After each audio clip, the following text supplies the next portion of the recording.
us even when ourselves tired.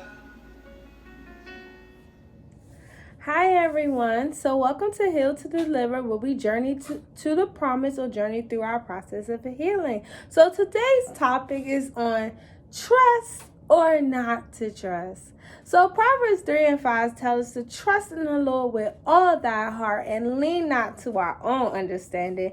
In all our ways, acknowledge God and he shall direct our paths. It's so many times that we want to lean to our own understanding in situations, whether it's, I think I got this, I'm getting this job, whether it's a boo or a bae that you're just confident he is the one or she is the one for you, or it's just some major decisions that you think you know the answer to.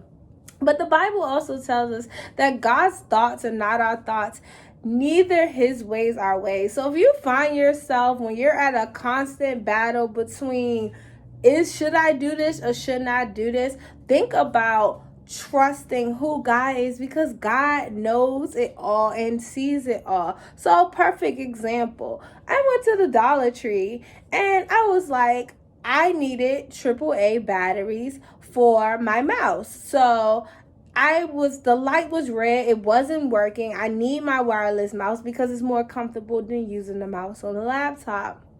And so let me tell you, when I say trust in the Lord, it was a constant struggle. So the first struggle was I had my prayer partner pray. I was like, I don't understand why my mouse is not working. And so I literally heard God say, you need new batteries. So I'm like, well, it was working a couple of days ago. It can't be the batteries. So then I Googled it and I was like, oh, it could be the connection. So I turned the connection on and off. Still couldn't get the mouse to work. Took the batteries out, put the battery back in. Still couldn't get the connection to work. I kept hearing you need batteries. Finally, after an hour of playing with the mouse, trying to log into work, because now I'm running late because I'm still trying to connect my mouse, come to find out, Google another article, you probably need batteries. So prior to this instance, I had went to the Dollar Tree for some other batteries. So I had AA batteries. And I kept staring at the AAA batteries. And I was like, why am I getting AAA batteries? Like, I don't need that. Like, I came in the store for the AA batteries. And so I'm just like, I just don't understand. Actually, no, I apologize. Let's flip it around. So the mouse needed AA batteries, and then I got AAA batteries for my scale.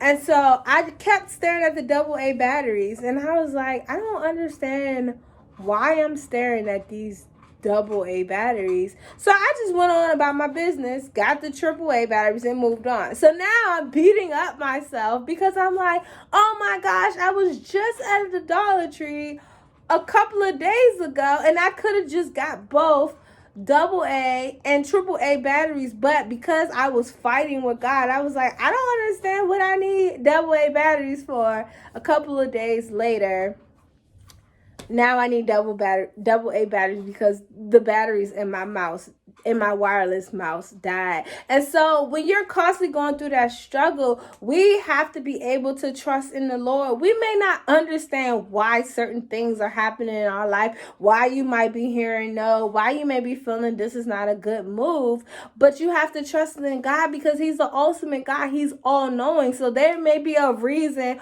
why he's bringing that to your attention.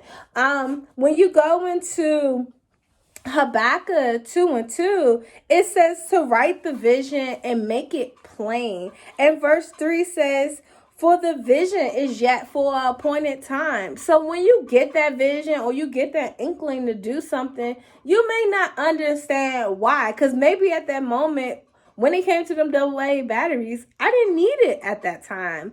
But then a couple of days later, I did need it. So you have to follow the vision and trust what God is telling you because the vision is for an important time. So at the time, you couldn't see why you need it. But I also think about my grandma because she always tell me it's better to have it and don't need it than to need it and don't have it. So The rest of verse 3 concludes that though it tarries, wait for it, because it will surely come. So again, you may not understand why certain things are happening, because it's going to tarry. It's going to be a process, but you got to wait for it because it will come. Yeah, I didn't see why I needed those AA batteries, but if I waited, I would have seen why I needed those batteries. So for the month of March, we've been talking about mental awareness, and it is marching to mental breakthrough. So how do we break through this constant going back and forth with the supreme God? He's the all-knowing God, yet we go back and forth with him. Well, the one thing about trusting God is you have to surrender. You have to surrender unto him. And how to surrender in him with any type of relationship to build trust, you got to have a relationship. Even when you're dating somebody, to build trust, you have to get to know that person. You're spending time with that person. You're asking them questions, what they like, what they don't like, their favorite things to do. Well, we got to do the same thing with God. To trust God, we got to be able to get to know him. How do you get to know God? That's through studying his word, seeking him in prayer, and building a relationship with like-minded friends. So you also want to be surrounded by other godly people that have gone through the walk, that have a relationship with God, that experience some things, so you can look to them as the example. Sometimes God's way of doing things don't make sense to us. His way of thinking is way greater and different than ours. Though we don't always understand, we must make the choice to trust and obey to set ourselves up for success. So I love you all. Whatever you do, build that relationship with God and trust him, because he's got you. Bye, y'all.